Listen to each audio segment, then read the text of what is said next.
Wow. Wow. It didn't even take us 3 seconds. If you had the over and under on candy references at 3 seconds, hammer the under. It's the kickoff presented by Ram Trucks. He's Gary Striewski. I'm Jason Fitz. Are you so look, you guys can tell from the t-shirt. I got the Ghostbusters shoes on. Love it. Like, this is it. Well, Christmas, I'm almost as big a Christmas head too, but like, I got animatronics, fog machines, I got alcohol, like everything's waiting for me for wild Halloween parties. You think that just applies in October? That's probably a very, what do you think Raiders game day looks like? We need to quantify this because, like, this is your Super Bowl. This weekend is your Super Bowl as it relates to calendars or to holidays on a calendar. Yeah, so like your house is already haunted, and you made that a buying point when you actually bought it. You're like, this confirmed. This is a haunted house, right? Here's the trick to your haunted house that nobody asked for. All right, if you really want a trick to make your house spookier than ever, just get the big sheets of plastic and like hang plastic everywhere, because then all of a sudden, like, you redo houses all the time, right? Like, if you take that same plastic and you create weird walkways and weird hallways and then put animatronic things in it, people that have been in your house 100 times now feel very lost and confused. Also take out all the light bulbs and turn them red. What the hell? I was going to go to your Halloween party, but I think I'm busy. Look, is Gary Striewski easily scared? Oh, look at this. They got yes. Low-key depressed Raiders fan. Like, what's low-key about that? That's really funny. Actually, you had a good week. You had a good last week-ish. Have you had the chance yet to actually hang out with Mario Lopez? Have the two of you ever been in the room at the same time? No, but that'd be awesome. My neighbor sent this to me yesterday, and I was like, this is comedy. This is comedy. I'm going to throw it on the gram, and apparently a lot of people agree with it. This would be a hell of a costume. That's Homie down there hanging out. That is my pup. Which I'm wearing the same shoes on that one that I got here. Also, should be noted, Annabelle, when I get home, is going to be very mad that Homie was in the show and she was not. So now you've created a whole thing for me. She's a bit of a celebrity, Homie. Yeah, Homie is a bit of a celebrity. That's because right. she hangs out with you. That's the way it happens. Listen, man. Look, we're just getting started on the Halloween fun. We're just getting started on the Halloween action. It's going to be a huge weekend. That's a slate, man. And I'm going to be wearing costumes for all of the shows I do, hopefully. A big game that we're not used to seeing at this time. Michigan State taking on Michigan, 7:30 Eastern. That's rare for this to be a night game. Michigan State, 11 times unranked, has beaten Michigan when they are ranked. That is the highest number of any of these rivalries. The Sparties are 3-4, but you can throw every single record, every single number associated to these teams on an individual basis out the window when these two teams meet. They can play gigantic spoilers on tomorrow. One team not listed here, Bama. They got the bye. All right, so they're not going to lose a game. What else do you like here? Yeah, I like Tennessee, Kentucky. Kentucky, Tennessee, that 5-2 Wildcat team. Listen, I know it's at Neyland, so they have the home crowd behind them, yet still. But, man, Kentucky has a lot to prove here. This could be an upset, and smash the over on that. Yeah, 62.5? The points are going to be through the roof. And what I think is interesting right now, Vegas has Tennessee favored, as you can see, by 12.5 in this game, and then an underdog by about 11.5 next week against Georgia. So will either Tennessee or Georgia have a look through sort of that sleeper game where you forget that you got to take care of business before you get there? It is going to be wild. Do you know, when I think wild, I think perfect hair, and when I think perfect hair, I think Jordan Rodgers. Spot on. Hey, Gary. Hey, you know what time it is? I think it's time to build some success. It's time for Built for Success, presented by Ram Trucks. I've always wanted to play doctor with Gary, and that's what we get to do now. Right. We have our lab coats Open on. up. Wow. That's the dentist. Wow, this is already weird, as this show hasn't been. So we decided we'd do something kind of fun in the spirit of Halloween. And to do this, we're going to bring in our buddy Jordan Rodgers. You can check him out on SEC Nation across the SEC Network. Jordan, we had this idea. We figured, why not play the part That's of... never a good thing. Yeah, I know, when it comes to you. First sentence, terrible. Mad scientist, and we're going to see if we can build a Frankenstein, okay? Yes. So here's the concept. We're going to build a Frankenstein of the perfect college football quarterback from head to toe. And along the way, we're going to see what you think of who we picked for the different components of Frank. Yes. Are you ready? Yeah, I can't see it over here, so you'll have to tell me. All right, I'll tell you. And by the way, I love that I just called him Frank. Well, and we have to start Frank. with this Frankenstein quarterback. If we're going head to toe, starts with Jordan's hair. All right, because every quarterback has to have fantastic hair. So that's great. So we'll start on top. This is the loudest music I've ever heard in my life. I think this Frankenstein's actually going to come alive. But the actual brain, we're going with Hendon Hooker here, Jordan. Don't know if you can see this graphic here, but I mean, the senior leadership he's displayed, I don't think we really have to go into much detail as to why we are choosing Hendon Hooker's brain for our Frankenstein quarterback here. Are you good with that? I have a little bit of a disagreement. I understand the leadership aspect. I understand the decision-making. I would have gone Bryce Young. In talking to Bill O'Brien, his offensive coordinator, he said third smartest guy he's ever coached. Tom Brady, Randy Moss, Bryce Young. So well, I wish I either of those guys, you can't go wrong. Well, maybe next time we call Jordan for the prep meeting while the two non-quarterbacks break down the quarterback. Maybe we might see Bryce Young here later on in our Frankenstein. I bet we will. I don't know. Good tease. Good tease. Let's look at the arms. Now, it's important here. Frank's got two arms, right? Yes. So we decided that we'd use two different quarterbacks for this process. So for the right arm, we give you C.J. Stroud. For the left arm, we give you Michael Penix Jr. How are we feeling about that? I love what you did there because Michael Penix Jr. is a lefty, so this guy's going to be ambidextrous. I don't know if we've ever seen that at a quarterback, but one thing about C.J. Stroud, so effortless. Like, I get so jealous when I watch a quarterback that's throwing it 60, 70 yards downfield or even just ripping a deep out, and it doesn't look like he's throwing the ball hard, yet it just comes out of his hand like crazy. He's like a Patrick Mahomes in that right. It doesn't look like he's throwing the football hard, but it's just got crazy velocity. So I agree with both those. What about Michael Penix? Because coming from Indiana, I mean, he had a couple of touchdowns, but did we expect to see him sling it the way he's been slinging it this year on the West Coast? I didn't expect that. I think he's taken a big step. And one thing I love about his game is that he can make every throw. There's a lot of quarterbacks with strong arms. His ability to get it up and down. At the next level at the NFL, you got to get it over linebackers, but with enough velocity that it gets in those windows before the safeties close down. So his ability to not just have a strong arm, but be able to manipulate the trajectory of the ball while still being accurate, he does that better than maybe anybody, and that's one reason I think he's sneaking up a lot of draft boards. Which is a reminder to all the viewers out there watching, never forget that the Penix, mightier than the sword. We're going to stay in the pack. So we've assembled our arms, and now we're getting below the waist. I'm going Caleb Williams as the legs here that we want to attach to this Frankenstein quarterback. You see the 3 rushing touchdowns this season, 235 rushing yards. Obviously, he was highly regarded for the connections he was making with the Trojan receivers and Jordan Addison specifically, but he can also, when plays break down, make something of it. Jordan, what do you say? I got to tell you, this is so entertaining not be able to see anything because the music comes on out of nowhere, and it's amazing. Here's what I'll say about Caleb Williams, the legs. I think you're spot on. I love his playmaking ability when he scrambles. Here's what I'll say, though. I love most his ability, and it starts with the legs, to throw off platform.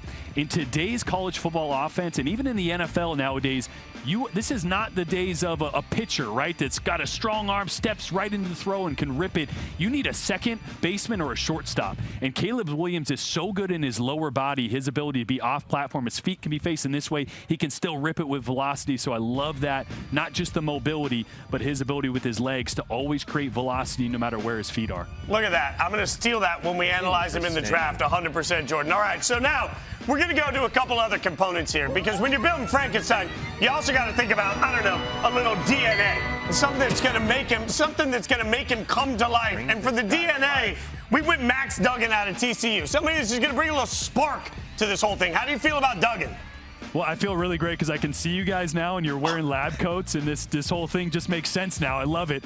Here's what I love about Duggan is nothing rattles him. So I agree with the DNA thing because he's gone 4 straight games against ranked opponents. He has 11 touchdowns to 1 interception. I will say, of all the guys we're building right here, from a physical skill set standpoint, he probably is the least gifted, but it doesn't matter because he's a gamer. I love the way he's a willing runner. I love the way he plays with what NFL draft scouts call a suddenness. What I mean by that is when he's working through his progressions, there's a suddenness to him pulling the trigger, making quick decisions. So I love the DNA, the leadership, his ability to not be phased in those big games that they're on a run now, and TCU is.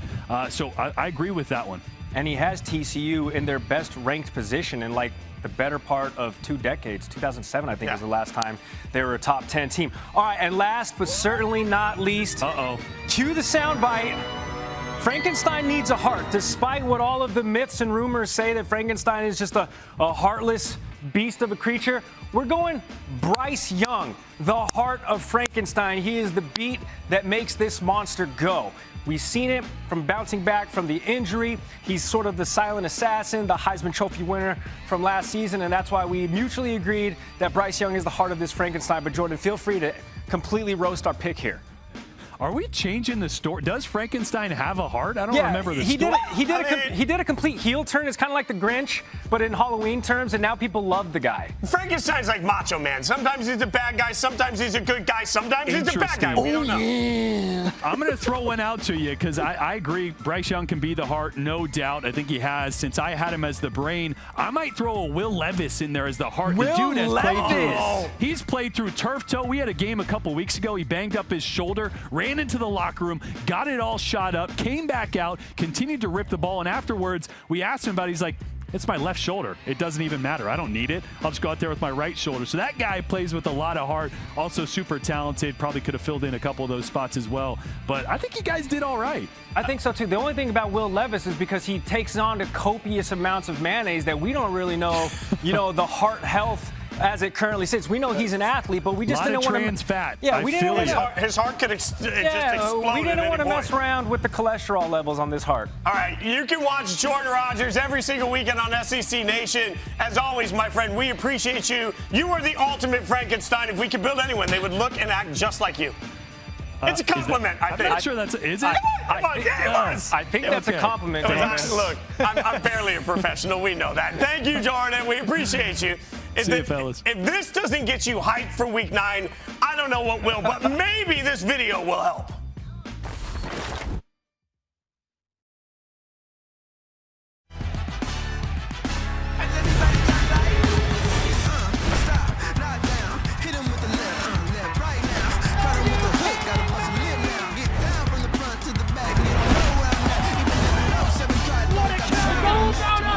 Boys in blue.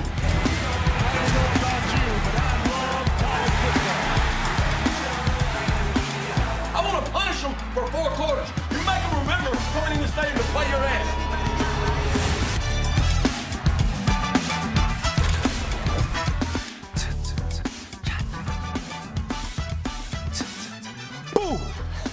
Does that work, Gary? I don't know, did it? It was scary. It kind of spooked me. Yeah, it was scary. Spooked me. 'Tis the season. All right, Halloween knocking on the door. It's this guy's favorite holiday, bar none, unequivocally. Jason, you should see the inside of this guy's house if I visited, which I'm going to. Actually, he's throwing a party. All right, lights on at all times. It's super spooky. This guy watches scary movies by himself. So in true honor, we're going to take some horror movie classics and find their college football comps.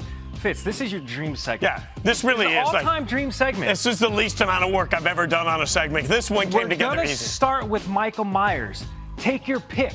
Okay, so this one's easy. When you look all the way across the list, comes back to this guy. Nick Saban is absolutely Michael Myers. Number 1, you can never kill him. Number 2, that's true. He just hangs out on the sideline and glares at you. Look at the, scary. He just looks at you and you're like, yep. Never has to run fast, never has to do anything with any level of speed. He just intimidates you by standing where he is, and you look over and you're like, nah, I'm not taking that on. Michael Myers, absolutely. Also, Halloween, I think, is probably the best of these, so I'll give the best to the best. Valid point. What's the relationship, though, that he has with his sister? Because if it's a good one, well, Michael Myers, not a comp. All right, what about Freddy Krueger? This is a guy truly of your nightmares. Do not fall asleep on this guy. Do not sleep on this guy, player or coach. I don't know. You tell me. See, you went with a couple of good analogies. I'm putting Ryan Day in as Freddy Krueger. Why? You're right. You can't sleep on him. Why? He gives you nightmares, right? But also, he's been burning the entire conference from the minute he got in there. This one's easy. And there's absolutely nobody that can be competitive with Ohio State within that conference consistently year in and year out. So I'm giving Ryan Day, Freddy Krueger. Ryan Day makes other teams go night-night. And that's a bad thing. That's why he's on Sports. Freddy Krueger. My goodness. The scene when the guy's just sleeping and it's an aerial view of the bed and there's just a fountain. Yeah, you know who that guy is? Johnny Depp. Is that Johnny Depp's first movie? Nightmare on Elm Street, Johnny Depp's first movie. He survived that? Well, in some ways. All right, we're going Jason. All right, Jason, Mr. Crystal Lake himself. Okay, who you got? It's going to continue a theme on this show from the course of the year. I'm going to put Harbaugh in as Jason. Wait. Yeah, why? Okay, let me hear the explanation. Why? You're the movie pro. Because at the end of the day, Look at that, they're all dude. just okay.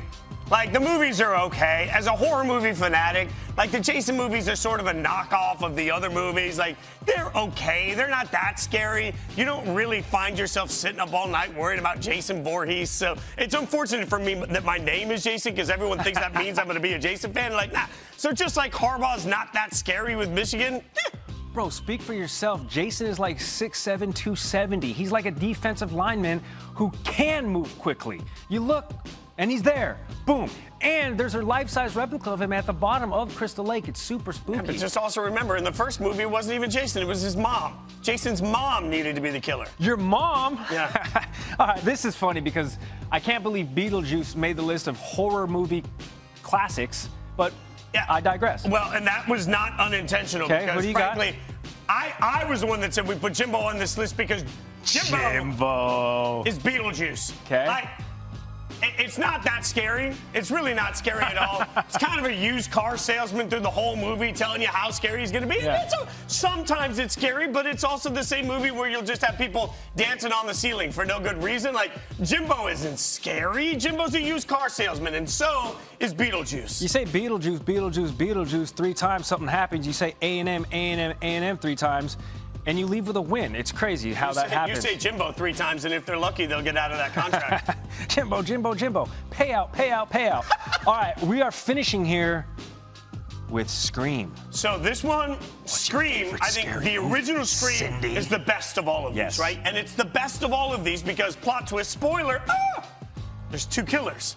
So when I think of Scream, when I think of Ghostface, there's 2 of them. That's good. And that means that I need Hypel and Hooker together because This when you guy's got connecting dots. Hypel and Hooker together, can't beat them. I was going to put Hendon in there for the sake of getting a player representation, but Put Heupel. Josh Heupel is quite literally screaming at this very moment, "We're number 3! We're number 3! could very Hopefully well we be don't number- lose to Kentucky." They can't lose to Kentucky. Scream, by the way, I grew up, it was my adolescence. There's Ghostface? Your adolescence. Yes. He was a young child seeing Super- Scream when I was old enough to be doing the hibbity-dibbity in the movie theater. Do go on. Oh, wait, never mind. We have to go to conference call. Ring, ring. What's your favorite scary conference call?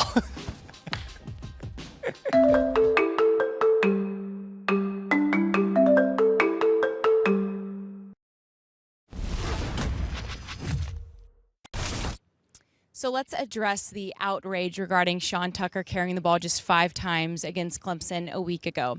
Syracuse's offense relies heavily on reads and favorable looks. Give credit where credit's due. Clemson took away the run. They understood that Sean Tucker is Syracuse's best player. You can't run it into a brick wall. So Dino Babers said if we wanted to be nitpicky, there were missed opportunities actually in the passing game to get Tucker the ball, but he's very excited to see how this team offensively and in total respond against another great defense in Notre Dame coming to town here in Syracuse. Now, Clemson played 90 snaps on offense. That's a lot of wear and tear for a defense to go through. Dino Babers says he's not worried about sulking or how the impact would weigh on his team mentally. He's more worried about the physical wear and tear. Can guys mend and heal in time for what will be another physical game against Notre Dame? That's the question for Dino Babers, but they feel like they're in a good spot a week after losing their first game of the season. Kelsey Riggs coming to you from Chapel Hill, where North Carolina is getting ready to host Pitt tomorrow night. And if you like offense, you're going to love this game because Drake May, their redshirt freshman quarterback, is one of the best, not just in the ACC, one of the best in the country. 24 passing touchdowns for him so far this season. Second best in the country. He's basically making himself at home, not just in this end zone, but really in any end zone that he can find. A lot of offensive weapons around him. And he's going up against a very experienced Pitt defense. What answers will they have to try to slow him down? We will find out tomorrow night, but probably a lot of touchdowns for North Carolina as right now they control their own destiny. 3-0 in the Coastal Division. Pitt trying to do what they can to slow him down. Did you know that we've got you covered right here on these same outlets all day, every Saturday for all your college football needs, starting with Countdown to Game Day, 8:30 to 9 a.m. Eastern. Harry Douglas, Harry Lyles, Christine Williamson getting you set for game day. 7 to 8 p.m. I get to hang out with AJ McCarrion. 7 to 8 p.m. we get you all the highlights. And, of course, Scooby McGazza comes in and brings all the energy from 11 to 11:30 with AJ on the wrap-up. I just want to know who's on that show. That's it. Wait, is that Jordan Cornette hanging out with us? That's right, dude. Jordan Cornette, and wait, I don't. Son of a biscuit, like, y'all, we're doing a trick-or-treat thing and nobody. Who dresses as Luigi? Why not go Mario? Okay, Luigi is so much cooler than Mario. Or one of the other Destiny's Childs and Beyonce. Italian plumber. Wait, hold on. JC is I'm somebody. Tell him. Well, you need the prop. You need the prop. You need the prop. Oh, my God, what are we doing? Let him know who I am. That's Sugar Night. You know, because he's saying that I'm big, I'm scary, I'm black, and I'm bald. I don't know why I showed up here for the disrespect. Checked a lot of boxes. You said it, not me. I thought that I was wildly uncomfortable. It got even worse. Yeah. Where do I stand? I mean, am I here? Am I here? Luigi's all over the place. Dude, look. It's me. Look, everybody all in the videos. This is what I do. All right, you give me a Halloween show, I wear a costume. So we're gonna go trick or treating. But the great thing is that we're gonna go trick or treating to different coaches' houses across the college football landscape. Which means we're going to the rich neighborhoods. Oh, this should be good. Shook night in the rich neighborhoods. This goes really well. Oh my God, I'm so uncomfortable now. I'm not knocking on any doors. We're gonna. That's fair. You wait until they address you before you take any candy. All right, we're gonna ring the doorbell. Right? And then a coach is going to answer the door from that program, and they will give us a time. Ooh, I get my own bucket. And then we get the candy, and we can figure out what we got. Now, Jordan, you are our guest, good sir. So I'll ring the doorbell. You get to ring the doorbell first. Oh, that sounds so nice. What a unit of a doorbell. Look at this. Trick or treat, everybody, and welcome to the Vaunted House. I am head coach Dabo Sweeney, and on behalf of Clemson University, I got you guys some licorice candy tonight. You may not like it. You may love it, just like our ugly win against Syracuse this week. What do you think about some licorice, y'all? I kind of expected more from Dabo. Wait, you're giving us each one piece of licorice? No, I'm just going one at a time. It's equal distribution, There, look, you can do this, then you can do this, because just like my belief in Clemson in the college football playoff, my belief in Twizzlers, they're trash. Come on, man. That's not what we're doing here. Not if I'm representing the ACC network. That's fair. I appreciate the Twizzlers. I would maybe go candy corn. Look, red licorice candy. That's what we're saying. Love Dabo. He's kind of corny, but it works. I'm corny as well. I embrace that stuff. I'm going to go Kit Kat. I'm going to say Kit Kat because with Clemson, they don't get the respect that they deserve. Yeah. Kit Kat is always great. They're consistently in a conversation, and it's elite. They deserve the respect. I think you should give us Kit Kat. Nobody talks about them, but they're there. You can set your watch to them. They're 9 to 5. First one in, last one out, you know? They're a chewy candy that gets stuck in your teeth. You got to deal with it, but you're uncomfortable with it. Go ahead. 10 of the 24 CFP games. Give them some respect. You want me to go to the next house? Let's do it. My last licorice, too. I don't want that junk. All right, boys and girls, I hate to break it to you, but I got bad news and I got bad news. The bad news is that the only pair of white pants I could find in my house are my son's ripped jeans. The other bad news is that Alabama does not have any candy for you tonight because we got more class than that. I have Jahmyr Gibbs and I got Bryce Young on my team, and despite being beat by them Volunteers 2 weeks ago, the Alabama Crimson Tide will prevail. We will be back in the college football championship. You mark my words. And no, I don't got any candy for you, so quit asking. Fair enough. Nick Saban is looking slim. He can do whatever he wants. The pocket's looking slim, too. That's not a good look for Bama. They're on a bye week. Like, they had time to hit Costco and get the... No. This is right, though, because Bama doesn't care about what you want. Bama doesn't care about what you need. Bama's going to give you what Bama thinks they should give you. It's absolutely right. I would have gone payday if I was Nick Saban for obvious reasons. Okay. Yep. Guys making money, but also they're the best of the best, no matter if they've taken a loss yet this year or not, which I know they have against Tennessee. But to me, it's Butterfinger because, let's be honest, Butterfinger's the best candy of all time. Oh. Whoa, what the hell? That's what I did here. And I'm out. Have a good show. Come on back. We got some more houses to hit. Dude, you went payday. No, we don't hit houses. We walk up and we ring the door politely. Which is just a brick of peanuts. We do it. Just in case I didn't. I still have nothing in my bucket. This is ominous. Hi. Happy Halloween. On behalf of Michigan this evening, Yes, we it's got what I you guys expected. some healthy apples because the Wolverines pretty boring. And this is also for you, Fitz. I hope you enjoy, because you refuse to believe that the Michigan Wolverines will beat the Ohio State Buckeyes. Cheers. You don't want your apple, huh? I don't want my apple. I'll take I don't want my apple just like I don't want Michigan football. Like, here's why I like the get apple it. thing. It's boring, but it gets the job done. I would go nerds because, I mean, guy's a nerd. I respect him, but he's a spot geek. on. Or I would go Milky Way. I'll tell you why I go Milky Way. spot on. Because the Milky Way is kind of like a Snickers. It's the Fugazi Snickers, but it's not a Snickers. Yeah, true, not Ohio wrong. State's the Snickers. That's the only team in the Big Ten we care about. There's no binding agent in Milky Way. Exactly. It's just too much. It's too much floof and nougat. You put the Milky Way and the Snickers next to each other. Which one's everyone grabbing? Milky Way not getting touched. Milky Three Way's not Musketeers getting is better touched. than both of Buckeyes them. or the Snickers? I'm ringing the bell. I'm going to the next house. I have nothing in my bucket. Harbaugh loves drinking whole milk. I'm a big milk guy, too. Oh, dude, we got the Gonsmobile. What's happening? Hey man, Matt Brown here from the ACC, and I figured I'd give you guys some lollipops because the whole conference sucks. What's happening here? Hey, Mac Brown had happening here? very strategic candy bucket placement. Otherwise, we probably couldn't even show that on the internet. Good This job, is Mac. unbelievable. You want to What you guys are doing here. I'm not going to sit on this set and listen to this crap anymore. Mac Brown, I mean, a legend, and you have him saying that up here? Keep in mind, you guys are watching football About on his own Saturdays. conference. Yeah. They got maybe one of the best top 3, 4, 5 quarterbacks in all of college football, and he's a freshman out there playing, a redshirt freshman in Drake May. It's a one-loss team. I like teams that score points. I like a little bit of flash. He'd probably give me a Werther's because he's on the older side. True. That's But the team has been fun to watch because they put up points. Defense is terrible. They're like a Big 12 team in a lot of One of those I like that strawberry Werther's candies. analogy though, because like Werther's are, it might be older people, but like I eat them. I love them. They taste good. Like, right? So You're a Werther's guy? yeah. They're nice. Hey, dude, listen, especially in the fall time, you know. Come on. Somebody though. ring the bell. Carolina Drake May is fun to watch. And this is after Carolina lost all of their top offensive Trick or weapons treat last from the season. Georgia Bulldogs, man. It's head coach Kirby Smart, and what better house to go to on Halloween night than the one that serves king-size candy bars, man? Come on. No. When this is all said and done, the kings of college football will be the Georgia Bulldogs for the second straight year. Go Dogs, baby. Trick I'll or do treat. this right here. I'll do this one. Wait.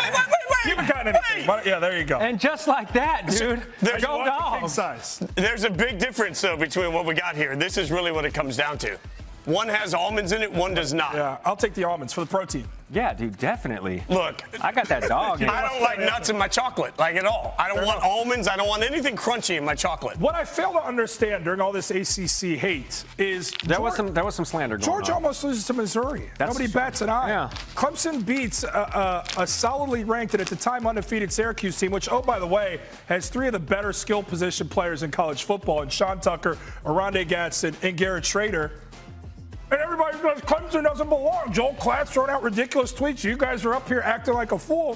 What about Georgia? They barely beat Missouri. I'm just here going trick-or-treating with my friends, man. I don't know why I'm yelling at you. I apologize. It works me up that I have to come up here and all over the place and defend the ACC like these other conferences are loaded with teams that are CFP threats. I don't want to get into the fact that I just gave our Jordan Cornette got the first piece of chocolate. All right, he's Jordan Cornette. He's Gary Striewski. I'm Jason Fitz. For everybody behind the scenes, and for Luigi, thank you so much for hanging out and watching the kickoff presented by Ram Trucks. You got a loose toilet, call Fitz.